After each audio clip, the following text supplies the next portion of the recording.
అమరావతి మంత్రి Nimmala Ramanaidu points Godavari western division Nidadavolu EEP సుబ్రహ్మణ్యేశ్వరరావును suspend చేస్తూ జలవనరుల శాఖ ఆదేశాలు. నిడదవోలు రైల్వే ఫ్లైఓవర్ బ్రిడ్జ్ నిర్మాణానికి అనుమతి ఇచ్చిన క్రాస్ బండ్ను సకాలంలో తొలగించకపోవడంలో అలసత్వం. గోదావరి వెస్టర్న్ కెనాల్ పరిధిలోని బ్యాంక్ కెనాల్, నిడదవోలు, నరసాపురం నియోజకవర్గాల్లో ఏర్పరిచిన సాగు నీటి కొరత స్వయంగా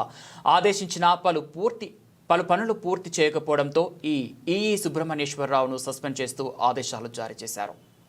ప్రస్తుత ఖరీఫ్ పంటకి సంబంధించి అటు గోదావరిలో కానీ అదేవిధంగా ఇటు కృష్ణాకు సంబంధించినటువంటి ప్రకాశం బ్యారేజ్ దగ్గర కృష్ణా డెల్టాకు సంబంధించి అటు పట్టిసీమ ఇటు పులిచింతల నుంచి నీటి లభ్యత ఉన్నప్పటికీ కూడా డ్రై స్పెల్ అంటే గత 15 నెల రోజుల నుంచి వర్షపాతం తక్కువగా ఉండడం వల్ల ఆ ఖరీఫ్ సాగంతా కూడా పూర్తిగా కెనాల్ మీద ఆధారపడి ఉండడం. జనరల్గా ఒక 30-40% రైన్స్, ఒక 60-70% కెనాల్ వాటరు ఉంటే మనం సక్రమంగా సాగులోకి వెళ్ళేటువంటి అవకాశం ఉంటుంది. అటువంటి వర్షపాతం తక్కువ ఉన్నటువంటి స్థితిలో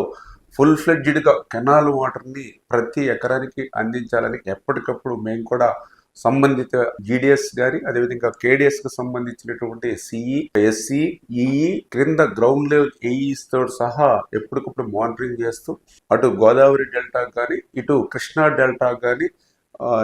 సాగునీరు ఇబ్బందుల్ని తొలగించేటువంటి విధంగా గత వారం రోజుల నుంచి కూడా సమిష్టిగా కృషి చేస్తున్నటువంటి సందర్భంలో కొంతమంది ఒకరిద్దరు అధికారులు ఇంకా నిర్లక్ష్యంగా ఉండి ఆ విధుల్లో ఎవరైతే అలసత్వం ప్రదర్శిస్తూ ఉన్నటువంటి పరిస్థితి ఎవరైతే ఉన్నారో, ఎగ్జాంపుల్ ఏదైతే మన గోదావరి వెస్టర్న్ డెల్టాకు సంబంధించి పి సుబ్రహ్మణ్యేశ్వరరావు ఎగ్జిక్యూటివ్ ఇంజనీర్, అతను పర్టికులర్గా ఏదైతే మొన్న నిడదవోలు ఏదైతే రైల్వే ఓవర్ బ్రిడ్జ్ ఏదైతే ఉందో దానికి సంబంధించి మన రబీ పంట అనంతరం ఆ యొక్క బ్రిడ్జ్ నిర్మాణానికి ఆ క్రాస్ బండ్ వేసుకోవడానికి అనుమతులు ఇవ్వడం జరిగింది. కానీ ఖరీఫ్ పంట ప్రారంభానికి అవి తొలగించవలసినటువంటి పరిస్థితి ఉన్నప్పటికీ కూడా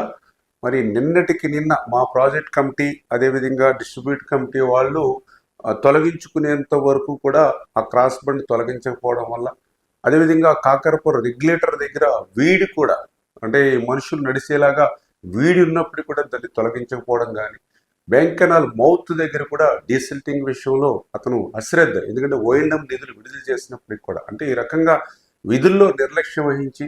క్రిందనున్నటువంటి ప్రజాప్రతినిధులు అదేవిధంగా సాగునీటి సంఘాల అధ్యక్షులు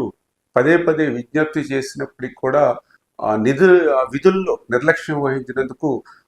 సుబ్రహ్మణ్యేశ్వరరావు ఎవరైతే ఎగ్జిక్యూటివ్ ఇంజనీర్ ఎవరైతే ఉన్నారో మరి అతను కూడా సస్పెన్షన్ కూడా చేయడం జరిగింది. అంటే ఎవరైనా సరే బాధ్యతగా పనిచేయకుండా